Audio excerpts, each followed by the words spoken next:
this in perspective, and some of your correspondents just said, this is the worst attack on Israel since 1973, the Yom Kippur War, almost exactly 50 years ago. But there's a fundamental difference. That was a war that was state to state, country to country, army to army. This is a massive terrorist attack that is gunning down Israeli civilians in their towns, in their homes, and as we've seen so graphically, literally dragging people across the border with Gaza, including a Holocaust survivor in a wheelchair, women and children. So you can imagine the impact this is having throughout Israel, and the world should be revolted at what it's seen. We have immediately engaged our Israeli partners and allies. President Biden was on the phone with Prime Minister Netanyahu early yesterday to assure him of our full support. I was on the phone with the Israeli president, the foreign minister. The entire government has been engaged throughout the region and well beyond, both to build support for Israel and to make sure that every country was using whatever means it has, whatever influence it has, to pull Hamas back, and also to make sure that we don't see conflict erupt in other areas. The President sent a very clear message that no one should try to take advantage of this elsewhere. How do you explain this intelligence failure, especially on the anniversary of the Yom Kippur War? George, there'll be time to look at that and to make determinations about what may have been missed. And right now, the focus has to be on the effort to get to repel the aggression by the Hamas terrorists, to push them back, and to put Israel in a position where this doesn't happen again. But there are implications for the United States as well, of course. We rely on Israeli intelligence, don't we? We have a very close relationship with Israeli intelligence, as well as with the Israeli military, as well as with Israel more broadly. So yes, of course, this is something that they and we will be looking at. But the effort right now has to be in dealing with the aggression from Hamas, with these attacks. There remains intense fighting around Gaza. We continue to see that. The rest of the country right now seems to be calmer, but the intensity of the fighting is real. And we had about 1,000 Hamas militants who infiltrated Israel. Most of them seem to have either been killed or gone back into Gaza. But as I said, intense fighting remains. So that's the focus. And the focus is also on taking steps to make sure, to the best of their ability for Israel, that this doesn't repeat itself. Can Israel control Gaza if they go in? Look, I don't want to get ahead of what Israel may or may not do when it comes to Gaza. What they need to be able to control, one way or another, is, as I said, putting in place measures so that this doesn't happen again.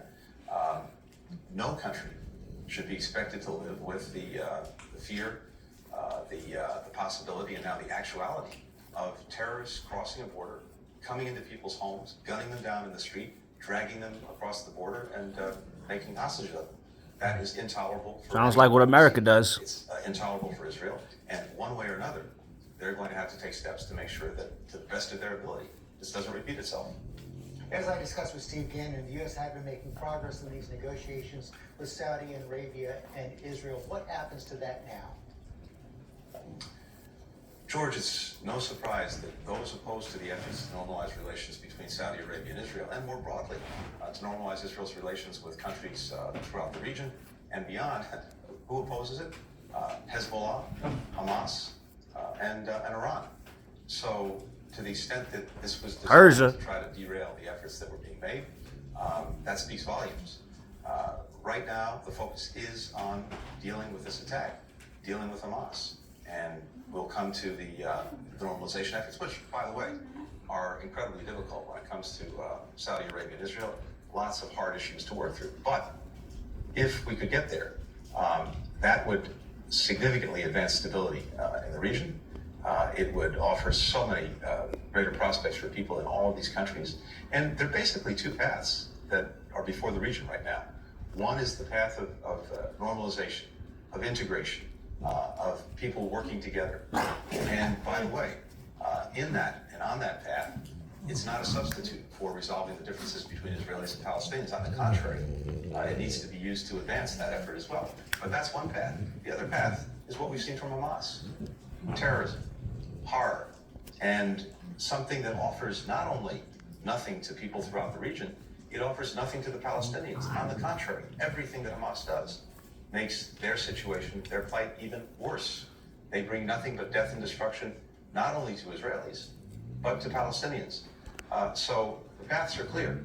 We know which path we want to follow. We're determined to do that. But right now, the focus has to be on helping Israel as it defends itself against this terrorist attack. Does dealing with Hamas mean dealing with Iran? Was Iran behind this? So there's a long relationship between Iran and Hamas. In fact, Hamas wouldn't be Hamas without the support that it's gotten over many years from Iran. We haven't yet seen direct evidence that Iran was behind this particular attack or involved, but the support over many years is clear. It's one of the reasons that over the last couple of years, we have been resolutely working against Iran's support for terrorism, for destabilizing actions in other countries. We've sanctioned more than 400 Iranian individuals and entities precisely for the kind of support that they've offered Hamas in the past. And it's something that we remain extremely vigilant about. As you know, many in the GOP are laying blame on the Biden administration in the wake of that recent deal to unfreeze Iranian assets that were unfrozen for humanitarian purposes in return for the release of those American hostages. Here's what Steve Scalise, one of the candidates for Speaker, put out yesterday. The Biden administration must be held accountable for its appeasement of these Hamas terrorists, including handing over billions of dollars to them and their Iranian backers.